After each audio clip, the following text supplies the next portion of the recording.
My name is Jordan Knight. I am a functional and clinical dietitian, but my heart and my passion lies in functional wellness.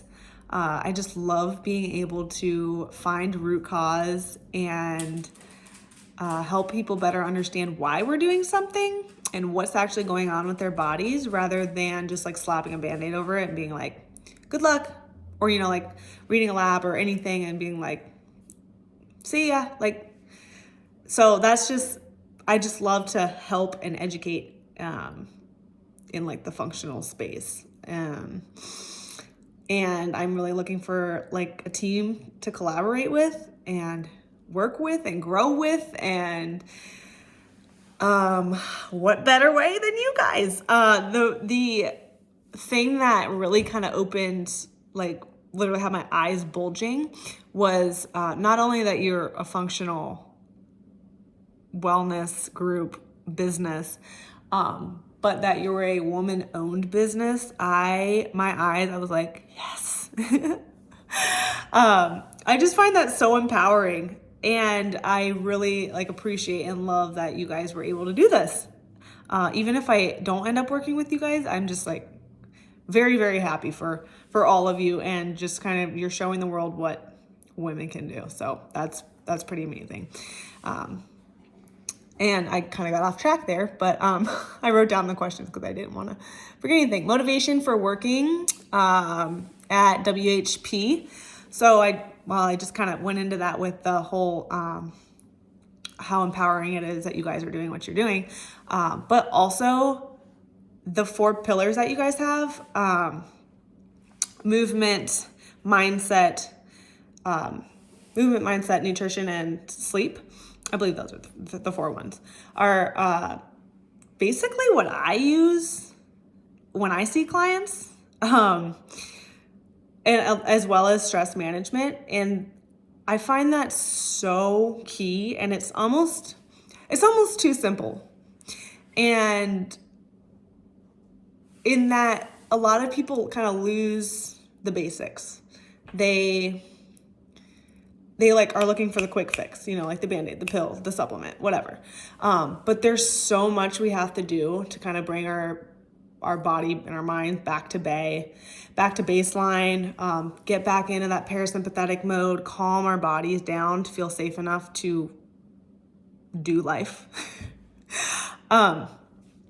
So I think that that's like a great motivation, that, we kind of be on the same page with that. Let's see, what else? What unique characteristics would you bring to WHP? So I am very teachable, and I love to learn. And I feel like that is huge, because some people get very stuck in their ways, or just aren't willing to learn past what they already know, or that what they know is enough. But nutrition is wellness, functional space. It's all so almost overwhelmingly just so much overwhelmed with research and myths and facts, and there's just a lot. So I think being able to learn and utilize that information is something that I kind of would be able to get into the team and be very understanding, and then be able to use that towards clients. So that, and then I would say another thing is that I have 4 years, almost 5 years of clinical background. And then I also have, like 2 years of functional background, where, the clinical long-term care is my full-time job. And then I also have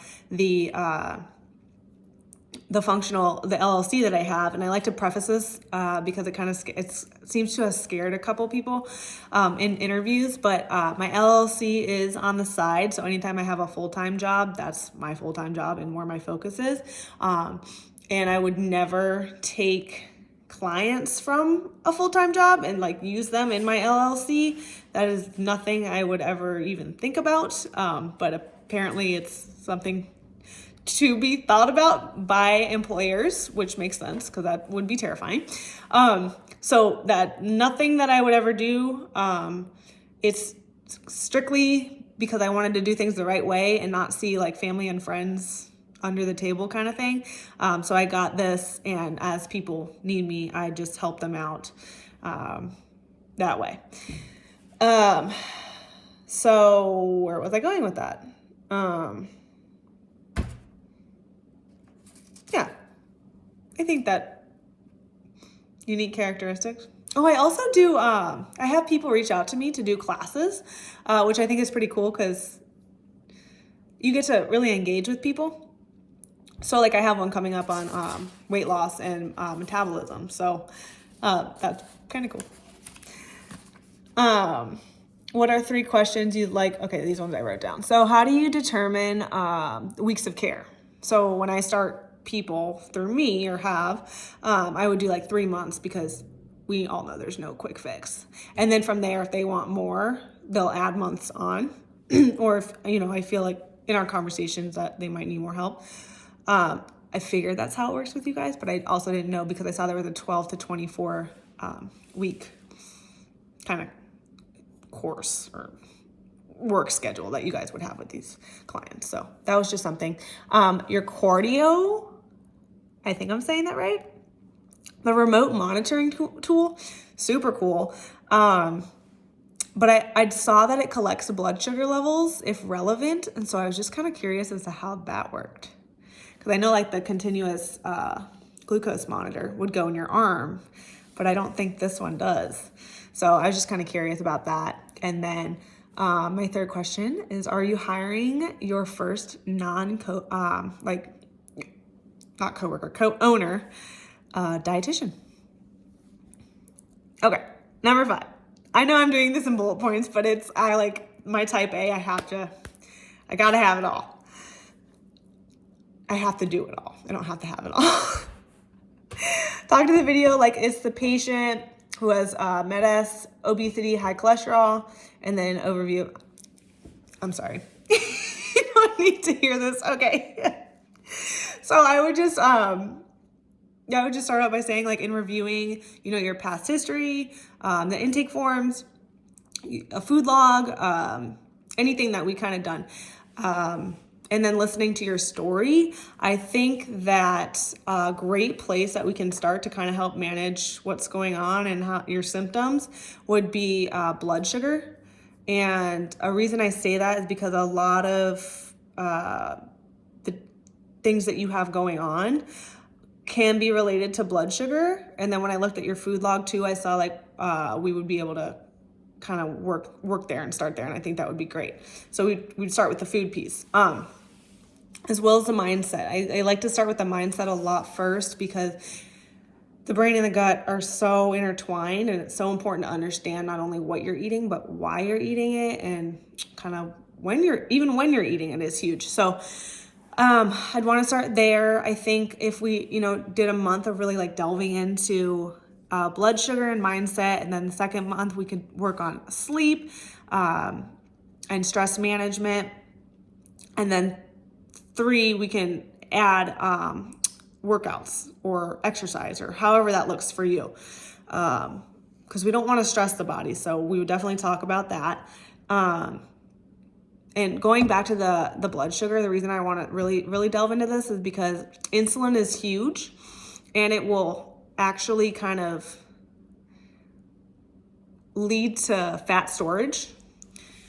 In that if we're having too many carbs, too many sugars, our insulin keeps being outputted into the body.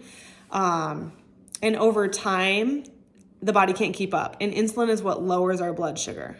So if we keep eating sugars and that insulin can't get in because there's just too much because we're constantly eating sugars and carbs, the insulin's going to hang out here and it's going to end up storing fat, which is going to cause a larger waist circumference, could cause higher blood pressure, so higher weight. So if we work on these things and introduce healthier foods and healthier fats, we can help even lower that cholesterol.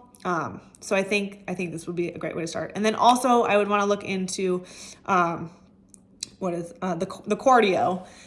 because I think it'd be great if we can just track what's going on, what you're eating, how you're moving, your stress, in comparison to all of your vitals.